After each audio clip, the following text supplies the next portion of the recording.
मौर्य सम्राटों के महल की राख अभी गर्म है।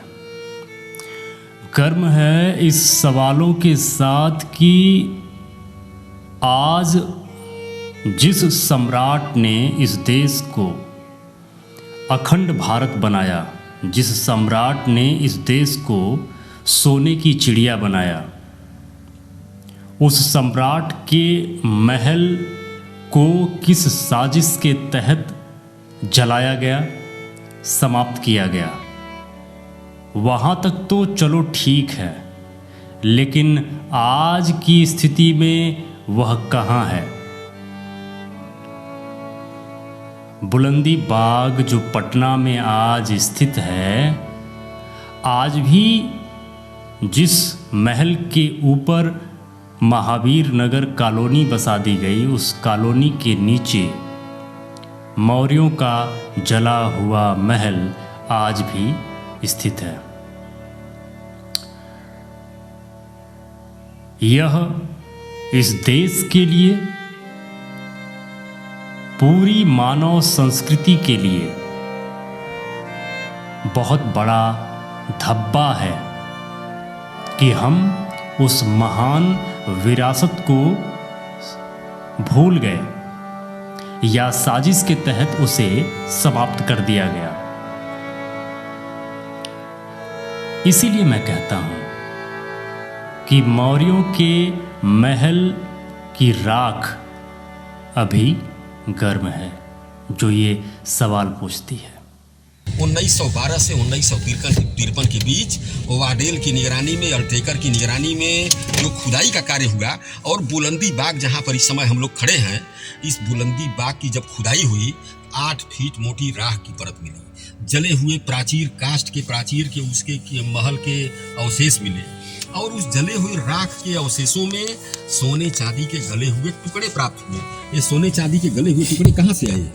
ये उन्हीं महल में जो सोना मढ़ा हुआ था, महल की दीवारों पर और खंभों पर, वहीं सोना जब आग लगी है, उसके तापमान से गला और फिर राख ठंडी हुई तो ठोस रूप में बदल गया। तो अलेक्जेंडर कनिंघम ने यहाँ माल सलामी में रखवाया और लंदन के म्यूजियम में और पुराने स्थलों में रखवा दिया। जो लंदन वाले जो अवशेष हैं महल के, वो तो सुरक्षित रखे हुए हैं, लेकिन यहाँ पर जो अवशेष रखे गए थे, हमारी पुरातात्विक विरासत रखी गई थी, वो समाप्त कर दी गई। आज स्थिति इस स्थल की ये है कि 1977 में जब पहली बार मैं पटना में आया था, तो मैं कुम्हरार गया और कुम्हरार से मैं बुलंदी बाग आया। उस समय इस पुरातात्विक स्थल की स्थिति ठीक ठाक स्थिति में थी। और ठीक क्या थी, लगभग मैंने अंदाजा लगाया कि 250 एकड़ में कोई निर्माण कार्य नहीं था 77 में, और ईंट की दीवार से घेरा गया था। जहां ईंट की दीवार नहीं थी, वहां कटीले तारों से घेरा गया था, मैंने देखा। और एक बोर्ड लगाया गया था पुरातत्व विभाग की तरफ से, भारतीय पुरातत्व विभाग से बोर्ड पर लिखा हुआ था इंग्लिश में और हिंदी में, तो इस स्थल का पूरा इतिहास। और उसमें लिखा हुआ था कि यहाँ भारत के महान सम्राट चंद्रगुप्त मौर्य यहीं से पूरे जम्बू द्वीप पर शासन करते थे। यही वो बुलंदी बाग है जहाँ वो राजमहल था। यही बुलंदी बाग है जहाँ पर कि महान सम्राटों की जन्मभूमि है। सम्राट बिंदुसार अथवा सम्राट अशोक का जन्म इस बुलंदी बाग में हुआ, के राजमहल में हुआ, के रनिवास में हुआ है। और दूसरी बात, एक घटना और बता दें आप लोगों को कि जो वर्तमान में ग्रांड ट्रंक रोड है, वह मौर्य काल में उत्तरापथ था। उस समय इस रोड का नाम उत्तरापथ था। महाजनपथ और महाराजमार्ग 3 नाम थे। जो जैसा कि मेगस्थनीज ने लिखा है कि पाटलिपुत्र को केंद्र मानकर यह सड़क उत्तरी पश्चिमी सीमा प्रांत की राजधानी पेशावर, तक्षशिला होते हुए, काबुल होते हुए, बल्ख बैक्ट्रिया के आगे हिंदुकुश पर्वत तक जाती है। यानी इस प्रकार से मेगस्थनीज ने इस सड़क का पूरा विधिवत वर्णन कर दिया पश्चिमी दिशा में। अब उसने मेगस्थनीज ने क्या लिखा इस सड़क के बारे में? यह सड़क पाटलिपुत्र से पूर्व बंगाल की खाड़ी पर स्थित ताम्रलिप्ति के बंदरगाह तक जाती है। हालांकि अशोका द ग्रेट का जब पीरियड आया, सम्राट अशोक का पीरियड आया, तो उस सड़क को ताम्रलिप्ति के आगे जो बांग्लादेश है, बांग्लादेश के चटगांव तक आगे बढ़ा दिया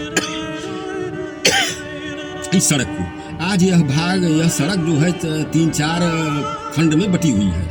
भारत में इसके भाग हैं, पाकिस्तान में है, अफगानिस्तान में है, कुछ और जो देश है टर्की के आसपास, उन देशों में भी ये सड़क है और बांग्लादेश में है। ये ग्रांड ट्रंक रोड। तो सवाल इस बात का है कि जब यह सड़क पाटलिपुत्र राजधानी से गुजरती थी तो आज ग्रांड ट्रंक रोड का कोई भी अंश इस पाटलिपुत्र राजधानी में नहीं है, पटना राजधानी में। इस सड़क को जीटी रोड को बाहर निकाल दिया, ऐसा क्यों किया? यह निस्संदेह हमारे मिटाने का, इतिहास मिटाने का एक बड़ा भारी षड्यंत्र है।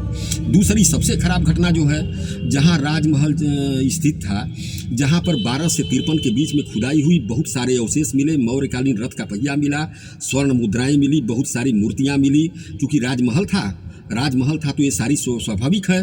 30 करोड़ सिक्के मिले कनिंघम को यहीं से। और अशोक के समय कहते हैं कि स्वर्ण मुद्राएं नहीं बनती थी। अशोक के समय की स्वर्ण मुद्राओं का भरा कलश यूपी के सुल्तानपुर जिले की खुदाई से अभी हाल में मिला है, 2-3 साल पहले, जो सम्राट अशोक कालीन स्वर्ण मुद्राएं थीं।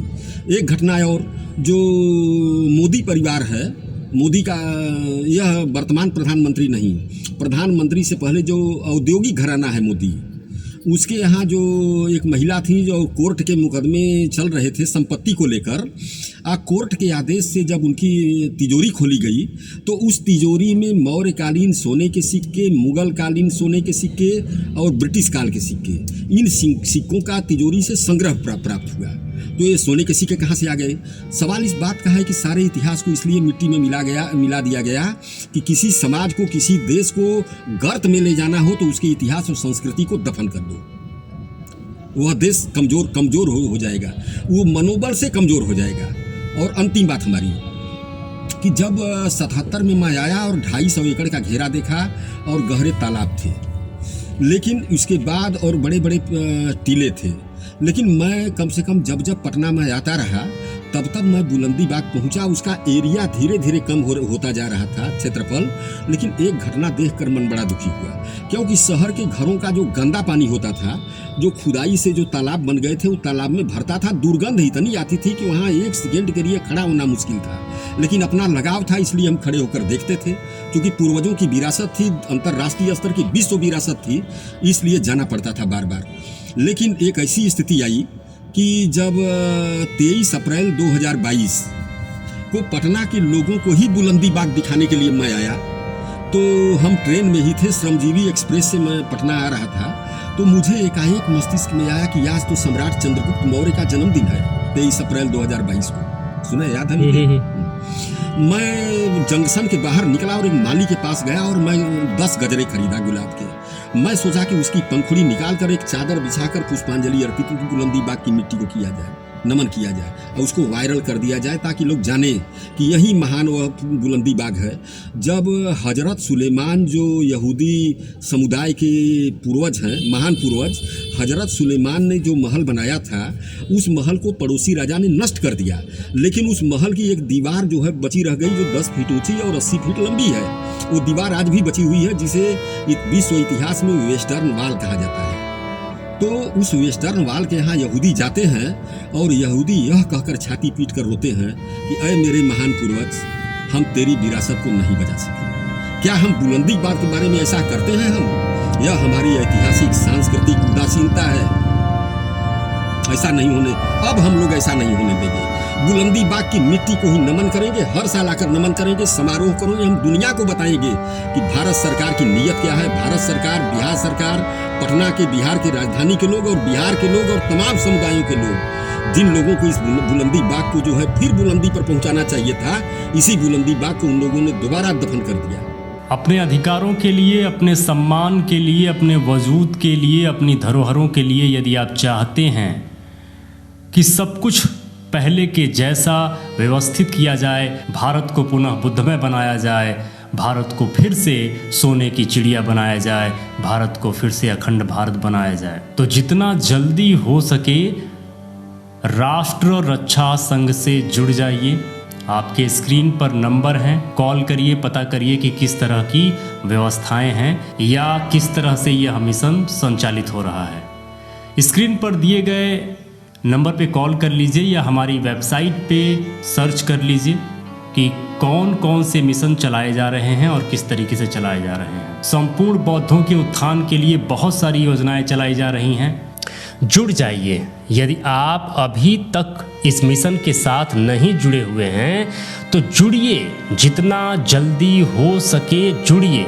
आज ही अभी इसी वक्त कॉल करिए, जुड़िए, क्योंकि हमारी आने वाली पीढ़ियों के उज्जवल भविष्य के लिए आपको यह संघर्ष करना होगा, आपको लड़ना ही होगा। नमो बुद्धाय।